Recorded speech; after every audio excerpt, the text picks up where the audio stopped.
Welcome to the Thrivology Lab podcast, where we explore the science, philosophy, and practice of thriving. Our goal is to help you create a happier and healthier life through education, application, and transformation. Your co-hosts on this journey are Neil Utterback, that's me. And Phil Dunwoody, that's me. Neil and I are both on the faculty at Juniata College, where we teach courses to promote human thriving and well-being. So today's topic is doing hard things, right? This is the title of this. And we're going to discuss, first we're going to discuss kind of why this is part of our well-being model, why this is part of our thriving model, why it's important to us. We're going to talk about some of the research, and we're going to do that by looking both at physical hard things and what you might consider mental, emotional hard things, because they operate in a lot of similar ways, right? So we're going to discuss some of kind of brain changes, some strategies for doing hard things, and some concepts like distress tolerance, exposure therapy, and even just briefly the concept of grit, and growth mindset, and kind of how these relate to doing hard things, and why, in a nutshell, doing hard things is good for you. So let's start with a little bit of like why, So Neil, what's an example in your life where you deliberately did something that you knew was going to be hard to challenge yourself, and why did you do it, and why do you think that's important? Well, I'm going to answer this in a couple ways. Because I think the couple ways it has to do with the fact that even though you and I are wildly passionate about this, we're not coming to this podcast as people who have all the answers, have it figured out, have it locked in. I wish, right? And all of the things we're talking about are things that we too are constantly working on, tinkering with. We talk about tinkering all the time, and so anyway, the lab part, right? And it never ends, and new things always creep up. Okay, so I put all that preamble because it was literally this morning. Okay, all right. So for those who don't know, I love surfing. I surf because I live in central Pennsylvania. I don't get to go very often. So I'm not very good. I love doing it, but I am not very good at it. Yeah. So I only get to go once or twice a year. But I think I try to find ways in my landlocked days to get better. And so usually that's, I do CrossFit in the morning, and then I've done these cable paddles and everything, but it's not quite the same. Swimming is not the same either, but I thought at least I'd be in the water. So last week I joined the Y.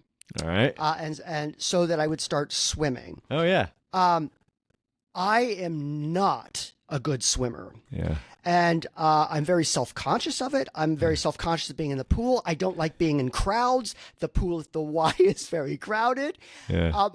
All of which is say, I talked myself out of going this morning. Right. Okay. Because for me, that was both physical and mental, a hard thing. Yeah. And even though I knew all the stuff we're about to talk about today. Yeah, we were just prepping this podcast. We're prepping this, and I was still thwarted by the social pressure of that, by the physical. I was self-conscious of my limited skill ability, and so it's in retrospect, I wish I had just compelled myself to do it. Mm-hmm. And because we're going to talk about today, why that if I had compelled myself to do it, some beneficial things would happen.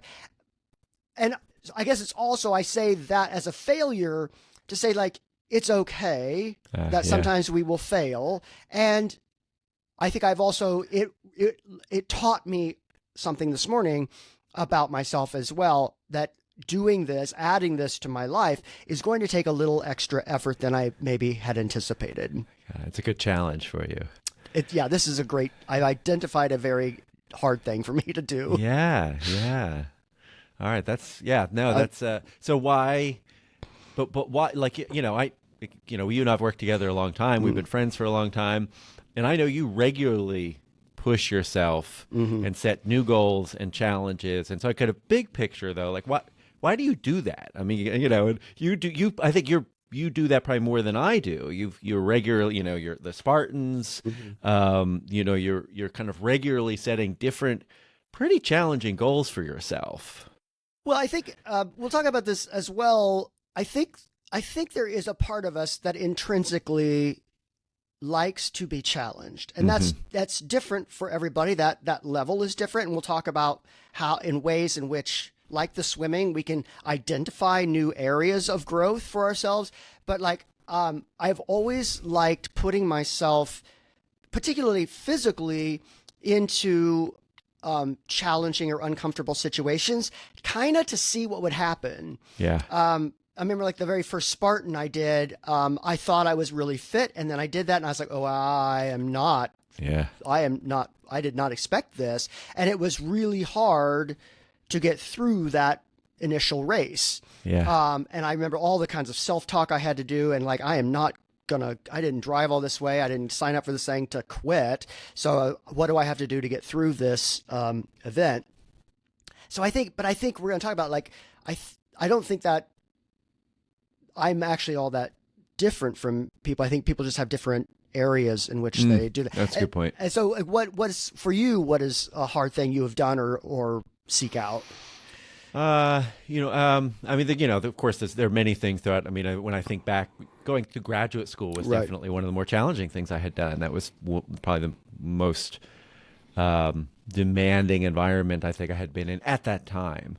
It stands out in memory. When I I'm 51 now. When I turned 49, I had never run a half marathon, and I thought, like, okay, I'm not getting any younger. I want to do this. And for me, it's always I like running trail. I don't run road. And so I signed up. I actually ran 6 half marathons that first year, having kind of never run a half marathon before. And part of it was this: I wanted to prove to myself that I could do it. That it wasn't a Superman task. It required some discipline. It required some training, and that's good for me, right? And I know I feel happier when I'm outside and exercising and signing up for. I try and keep like a half marathon on my calendar because it's the accountability I need, right? Like when I don't have one on my calendar. Okay, it's raining, it's a little cold outside, and I'm like, well, maybe I'll just stay inside today, right? But if I have one on my calendar, I'm like, oh no, I've got to go, I've got to train, right? So it provides me that little bit of extra I need to push myself. Another one that comes to mind, and this is I of course study and teach Tai Chi. That's part of our class.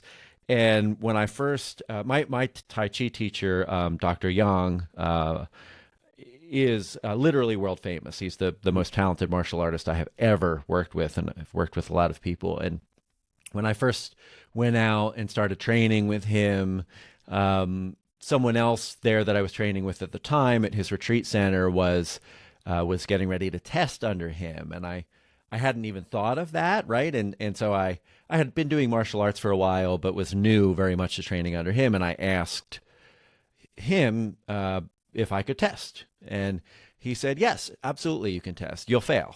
But you can but you can test. He's very blunt about it. That's kind of how he is.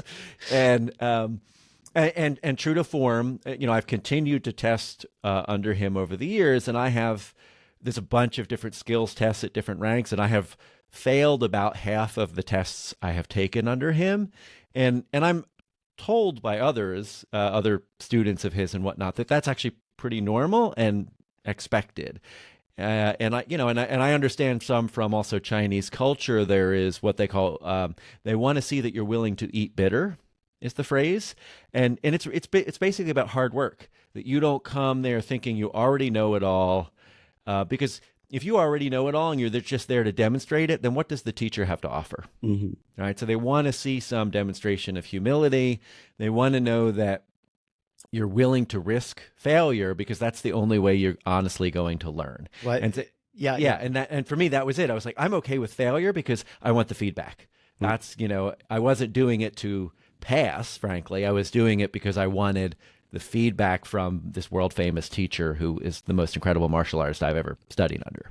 Well, I think that, already going a little off the rails, because we didn't put doing hard things. We didn't explicitly put failure as a topic in today, but I think my dear friend Yoda saying like failure the greatest teacher there is. Like Yeah. it's like, and as professors, we deal with young people who are often very risk averse because of that fear of failure. And like, how do we cultivating the appetite for hard things also means you have to have the stomach for failure as well. Absolutely. I think they don't come up in an educational environment that supports it, right? They're focused on their GPA, and it's often not an environment.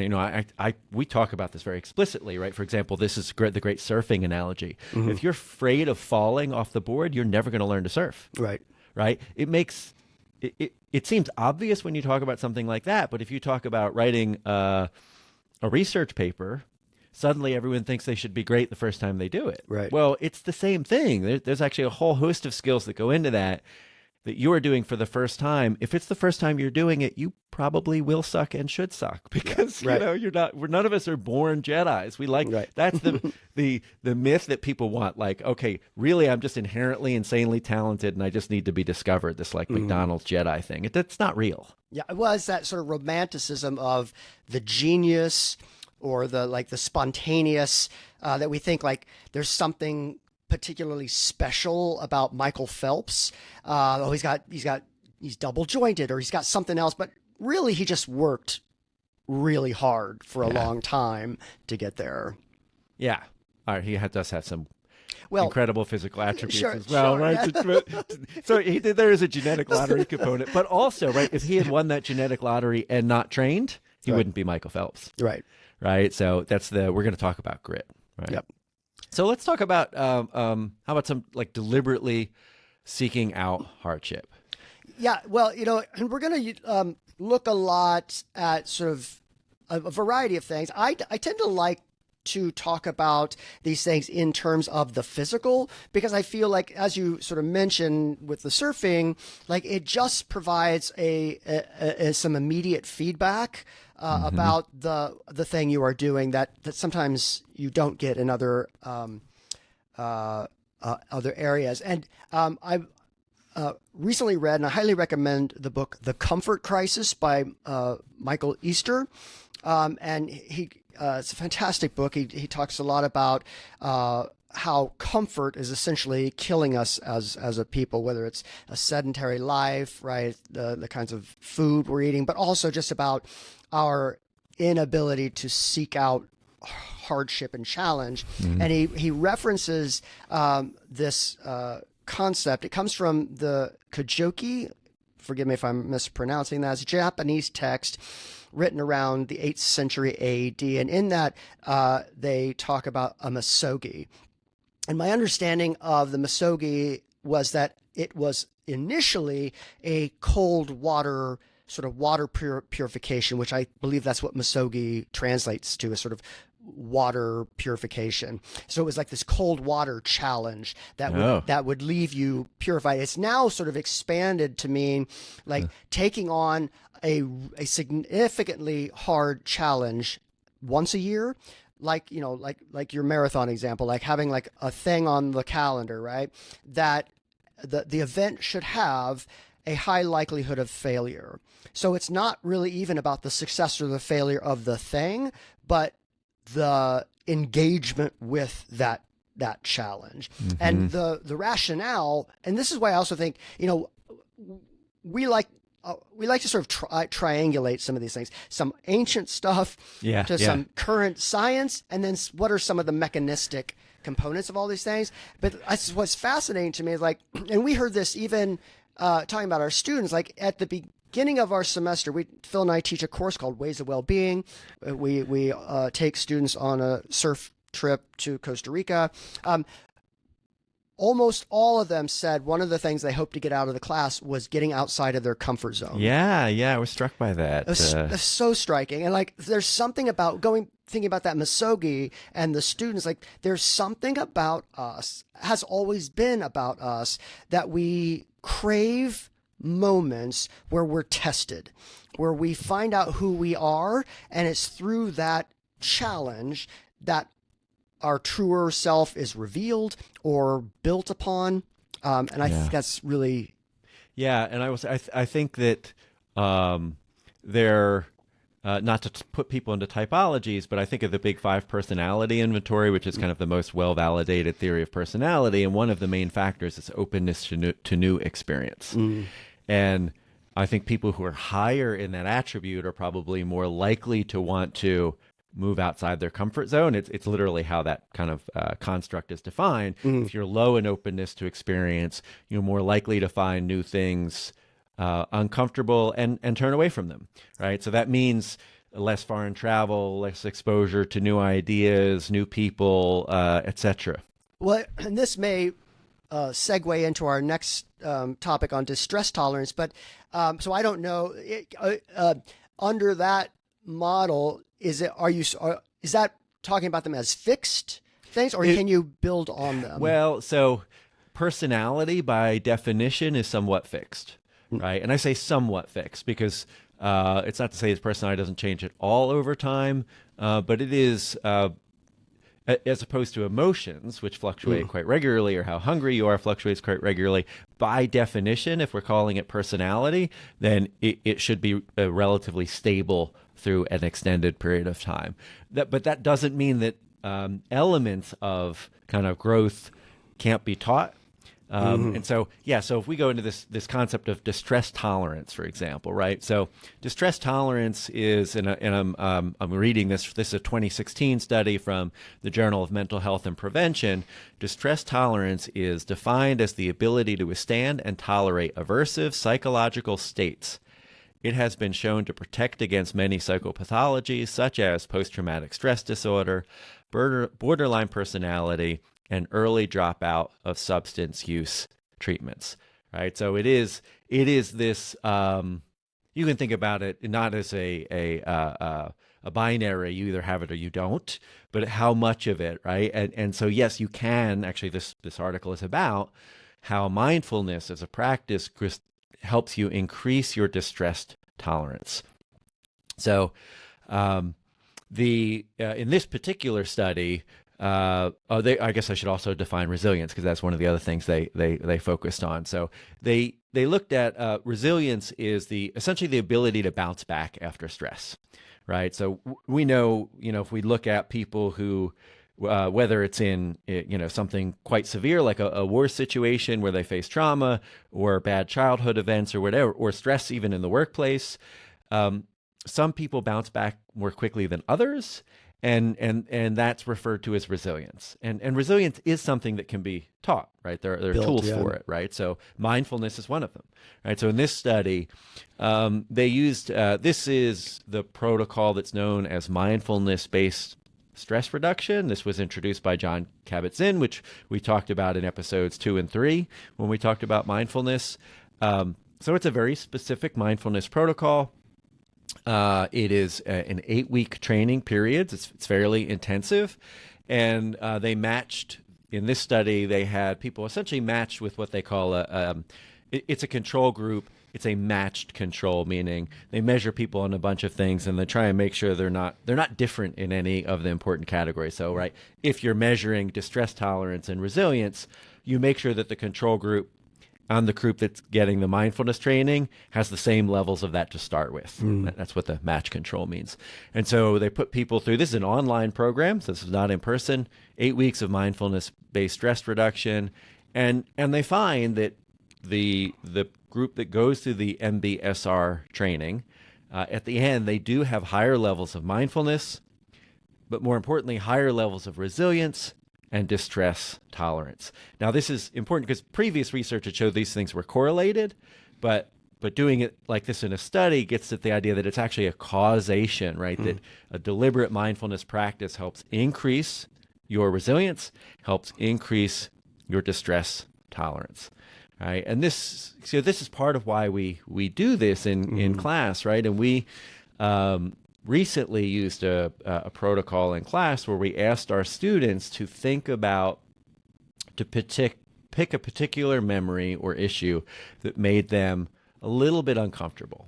And we say a little bit uncomfortable. We don't want you to pick the memory or thing in your life that you find overwhelming, right? That might have been incredibly traumatic for you, but something that is it's uncomfortable, but you can think about it without feeling too overwhelmed. And we asked them to sit for, it was a period of, I say, 5 or 10 minutes, and think about that issue.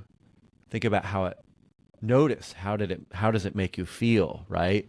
What do you feel in your body in terms of your body's stress response?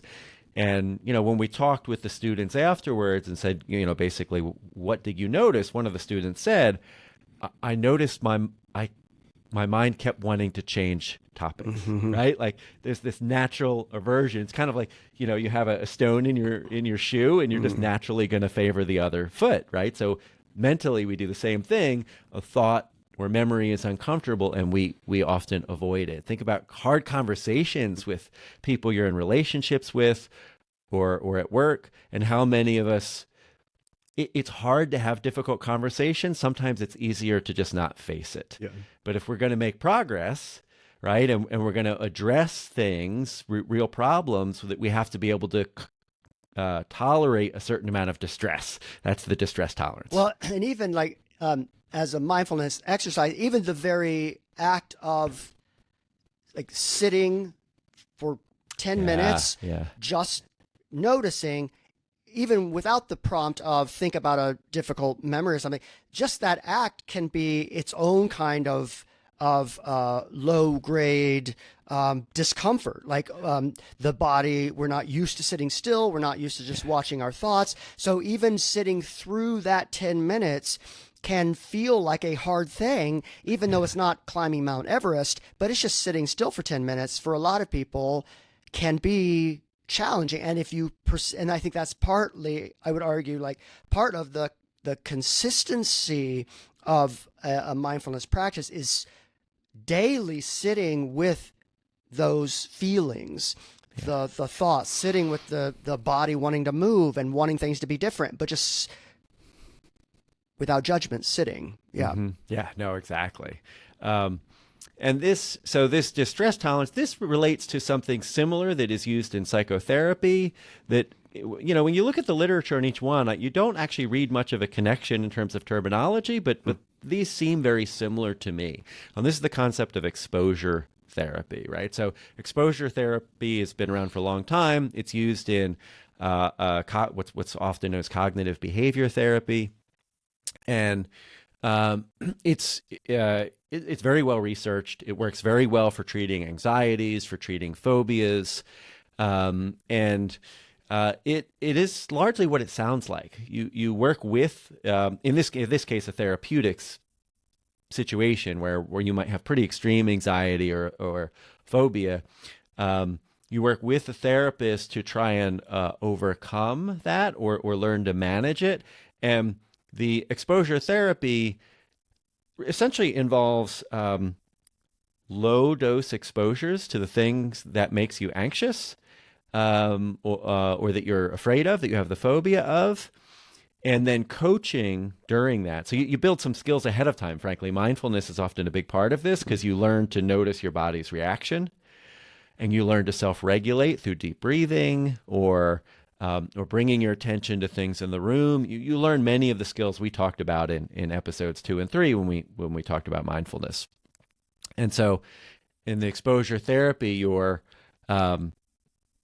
essentially building a tolerance, right? For it's not that the anxiety or the fear, sometimes it never completely goes away, but what happens, how some of these things build, and we saw this, there was an increase, for example, in people's social anxiety around COVID, right? So you had COVID, you have a period of isolation where we were, to some extent, all told that we should be a little fearful going out in public. The goal wasn't to scare people, but the goal was to say, you should mask, you should limit your exposure, you should be more deliberate and thoughtful than you typically have been. Well, a lot of, especially people who might be immunocompromised or, really then spend a lot of time in isolation and then re-entering social situations suddenly now is much more anxiety provoking than it was in the past. And so how you might do this with exposure therapy, if you were working with a therapist, is you might first just imagine going to it's kind of that what we talked about with that mindfulness practice, right? Thinking about something uncomfortable. If that makes you uncomfortable, well, think about going to the supermarket. That's a fairly common one that people find difficult. And imagine yourself walking through it and notice how you feel, right? And what happens, and part of how anxieties and phobia reactions can build is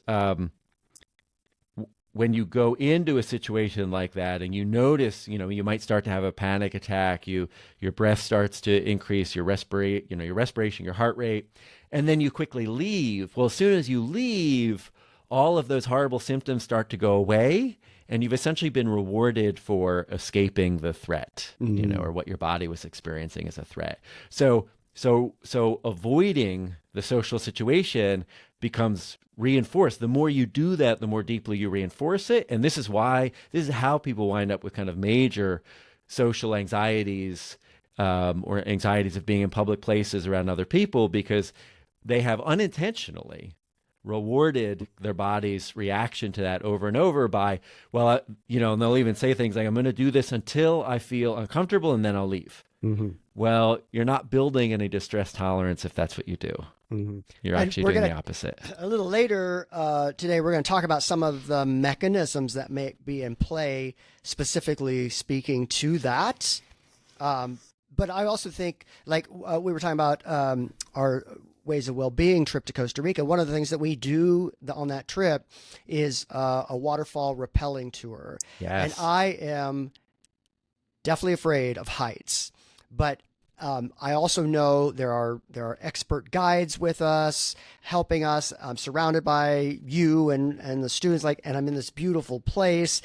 So every time we go, my heart races. I get just and my mind starts racing. My palms get sweaty, and I have to use my breathing, focus on the environment. I have to go through that process because it doesn't go away. I think it gets easier to the degree that I know that I think this is the other thing, because I know I've done this before and I've chosen to do this before. Yes. I think that intentionality is a critical feature of this, that I went to the hard thing and did it.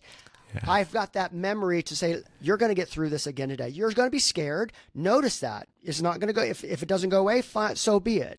Right. Yeah. But you've done this. You know you can do this.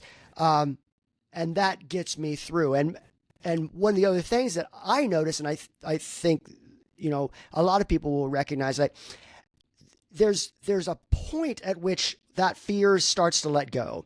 It's anticipatory. Fear is by nature anticipatory. I am fear what could happen. And then you learn going through it, it's probably not going to happen. And that fear subsides a little over. So every time we go on that waterfall, I start scared. By the end of it, I'm just joyful. So you're right. So just briefly on the mechanism. So habituation is when you get repeated exposure to something, and assuming it doesn't end badly, by the way. Right. You survive. Yeah. Nothing traumatic happens. Well, then there is a gradual reduction of fear. And extinction is what we call kind of the process of breaking that link between stimulus and response. And in this case, for what you're describing, the stimulus is the height, right? And the response is fear. And we do this, there are like 4 waterfalls. I think the first one is about 40 feet. The last one is 120 feet. It's big. And, I wouldn't describe myself as having a fear of heights other than to say I have a natural fear. Like I think almost everyone, I should say, has a natural fear of heights because it's just hardwired into us, right? But I am with you. Every time I do it, you're on the platform or the top of the waterfall, and you're leaning butt first over the edge, and I'm looking between my legs at, 80, 100 feet down. And just like you, I'm like, okay, breathe in, breathe out. Right. And it is a very deliberate breath practice for me. And what I also heard you say, and this is what I hear our students say over and over again, which I love. They say, I would never have done something like this, but I did it. And I'm so glad I did it. I'm so glad I did it because my willingness now to do hard things in the future, right? I've just increased my self-efficacy, my self-confidence. So this is a big part of why we have this section called Do Hard Things in the class and as part of this podcast, because you are, by avoiding it, right, you are essentially kind of building the fear, building the anxiety. By engaging it, you're actually increasing your sense of self-efficacy, your sense of self-confidence. And sometimes the fear or anxiety completely goes away, but other times it doesn't. I mean, every time we've done this, I don't know, 5-6 times we've done this waterfall rappelling, and I find it scary every time. Yes, it's gotten better, but like you, my heart rate goes up, my breathing goes up every single time. And one of the things that was helpful for me is that I totally slipped and my hands fell off the rappelling ropes and everything, and I didn't fall. Right. And so that exposure, that was part of oh, okay, that's good, right? That's part of the point of exposure therapy, is you put yourself in it and you realize oh, it wasn't actually as bad as I may have made out the fear in my mind. And one of the other things about talking about that misogi, that hard thing, it has this sort of resonating capacity. So an event like that, particularly possibly for many of our students, reverberates throughout the year, throughout their life. They'll remember that moment and and link it metaphorically, conceptually to other aspects. Like I have rappelled down waterfalls. I can take this test. Exactly. Yeah, and that's what we want. And this how we talk about. We want that self-efficacy to generalize. So it's not just about the one thing, right? Now, if you're going to a therapist to treat an anxiety or a phobia for a specific thing, and you've lived with it for a long time, it might take a long time actually to kind of recover from that, right? Like if it's, for example, the supermarket, you might have to continue that exposure for a long period of time. Or you mentioned fear of heights, right? Kind of that continued exposure. The more you avoid it, the more you're going to build the fear, the more you expose yourself, the more it says you're going to kind of habituate and to kind of break that link between stimulus and response. So let's talk about so you've got this hard thing, you want to get through it, you want to, what are some of the things that we can build, capacities we can build to help us get through those hard things? In terms of steps, you mean? Or I'm thinking and we can talk about sort of 3 sort of co-related, grit, growth mindset, and tenacity. Yeah. Tenacity and grit are similar, but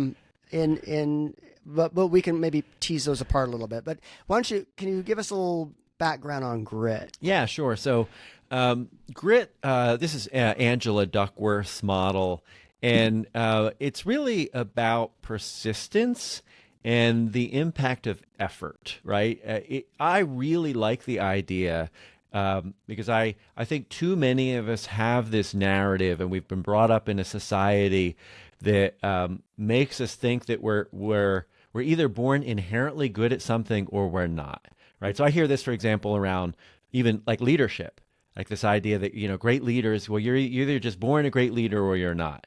Actually, I think that's a skill that can be trained, and we're going to talk about growth mindset, right? Which gets there. But grit is this idea that it's basically your willingness to persevere, to push through something. So there's a grit scale that Angela Duckworth and other researchers have used, and some positive items on the scale are things like setbacks don't discourage me, I don't give up easily. The more you agree with that, the higher you are on grit. Another item, I have overcome setbacks to conquer an important challenge.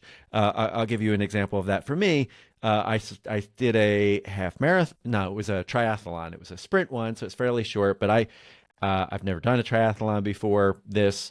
And the day before, in our nutrition episodes, we discussed, I've had some gluten intolerances.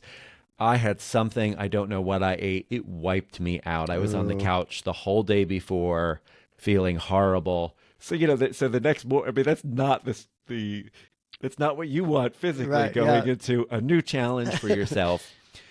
But I viewed it as grit. I was like, I know I'm not going to be at my best on this day because my energy is where it is. That's actually some part of this what we're talking about is this idea of radical acceptance. You are where you are.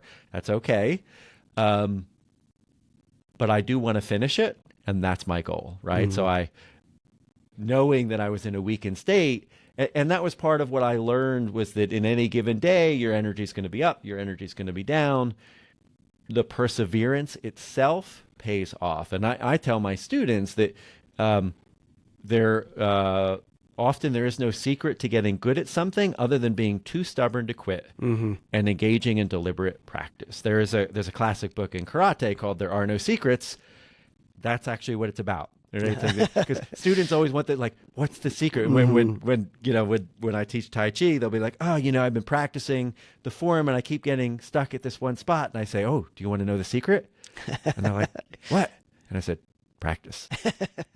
And they look at me, with that look, and I'm like, but I am practicing. Practice more, right? So grit is this willingness to persevere.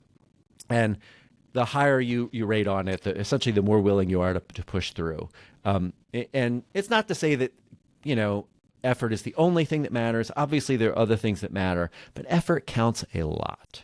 So this, I think, is related to a concept called growth mindset. And growth mindset is it's growth versus fixed mindset. And when we talk about growth mindset, it is it has a lot to do with how you interpret feedback in your environment and how you think about your own abilities, right? So if you think, well, I'm no good at this thing, and I never will be good at this thing, then when you get feedback of failure in your environment, you're not going to persist, right? You're going to take that as kind of self-confirming. So imagine a school situation, right, where I think I'm not a good student, I never will be. I get a bad grade on a test, and I think, see, right? And then I don't try. So it becomes it's a self-fulfilling belief at that point, right? Go ahead. And I think, and also what I often try to remind students is, like, it's not a binary. No. You're not either fixed or a growth person. There are different areas in your life where you might be growth. You might have a fixed mindset about this thing. And, just finding out, like, for me, that swimming this morning was probably rooted in sort of a fixed mindset around that. And that's a great place to look at, like, okay, how can I transform that experience for myself into a growth opportunity? Yeah, no, exactly. That's the people who are higher, and again, it's teachable, right? This is something you can deliberately cultivate in yourself when you notice that self-talk of, I'm no good at this, and I never will be, to say, well, actually, maybe I should change how I'm approaching it, right? Maybe I should change my strategy. Maybe I need to go to study hall. Maybe I need a mentor, whatever it is. And then the higher you are on that growth mindset, the more likely you are to persist. Essentially, the higher your grit will be. Angela Duckworth White. Carol Dweck, by the way, is the growth versus fixed mindset, if you're looking that up. And it is a big thing. I mean, I think there is a value to being, in a way, too stubborn to quit. I mean, I talk openly with my students about kind of my martial arts experience and my music experience, because martial arts for me has always come more naturally, right? It's not that there aren't some natural affinities. I have always found that easier to learn. I seem to have taken to it more quickly. Music, which I absolutely love. I play bass. I play in a band. That did not come natural to me, right? It seemed like everyone else had a better ear than I did. My timing and feel was good, but not my ear. And that's a really hard thing for a musician. But I've been playing since high school, since my freshman year in high school. So that's a lot of perseverance, despite the fact that it was not something that came natural to me. And the result is that now I'm pretty good at it. So, some of what I see with my Tai Chi students or whatever and anything is that, well, most people just quit, right? If you stick with something for 10 years, guess what? You're going to be pretty good at it. And a lot of people might have you've probably heard just in the ether, sort of the the 10,000 hour Yeah. rule. Yeah. That was coined by Malcolm Gladwell in his book Outliers, and it's based on work by Anders Ericsson. And what's interesting about that is Gladwell kind of got, I don't want to, he kind of got it wrong. Like Anders Ericsson never said 10,000 hours makes you an expert. Yeah. What he was really pointing to, he said that he was looking at particularly violinists, and he was saying it's about 10 years to become a master. Deliberate practice. Oh, and that's the important thing. It's 10 years or 10,000 hours of what? The what is the important thing. It's deliberate practice. And that's where, if you could just go out and play pickup basketball with your friends on Saturday, you're never going to really get better at basketball. You have to drill the problem areas, the things you're not good at. And that requires you getting into that uncomfortable space and practicing, as you said before. Yeah. So this is probably a good time to transition into some of the biology around kind of tenacity and what we know in terms of brain regions related to this. Yeah. So, I think a lot of people would probably equate grit, tenacity, perseverance, all as sort of different words for some of the same things. Yeah. And they likely are. I think I've parsed them out to think about grit as sort of the external manifestations of tenacity, which is an internal experience. That may just be my categories. Yeah. I think of sandpaper. So, this grit is the measurement of how they come in different grits is what this called. Okay. All right. Yeah. So whatever you call it, like if you think about tenacity, we've talked about sort of like how out throughout history, out in the world, we can execute and stick with these things, stick with the hard things. But what's fascinating is that they have direct neurobiological mechanisms that may be at play. And this is like super new research in neuroscience. It's like only a couple years old, and they've located this area called the anterior midcingulate cortex, or aMCC. And you have two of them, and they're part of a larger brain structure called the cingulate cortex. It's about a third of the way back from your forehead. And the aMCC has a whole bunch of different responsibilities, everything from emotional regulation, motivation, willpower, and even some scientists are saying not only is it responsible for willpower, it may be responsible for your will to live, which is fascinating. That's big. That's big picture. It's big. That's right. And what's fascinating is like when you do hard things, and when you do hard things in particularly that you don't want to do, it gets bigger, it gets stronger. We talked last week or last time in the nutrition about BDNF, brain-derived neurotropic factor, which is this like miracle grow for the brain. Exercise builds it up. Good food, particularly Mediterranean diet, builds it up. Doing hard things builds up this region, right? This is region. Activity-dependent neuroplasticity, yeah. Right? And then what we see with mindfulness meditation as a sustained attention task, it thickens the areas of the brain involved in attention. So basically saying this is the area of the brain involved in willpower, perseverance, grit, tenacity, what are all these different words, but this is the area that actually thickens. And so the practice of deliberately doing hard things builds your capacity to do hard things going forward. And you talk about the will to live, right? Aging, right. As people get older, boy, it is hard, right? Even at, our age, in the 50s, right? Experiencing like, oh gosh, the hip and this and that. And to imagine at 80, and I think about, what I've seen what I see now in my parents and what I've seen in my grandparents, aging is not easy. Right.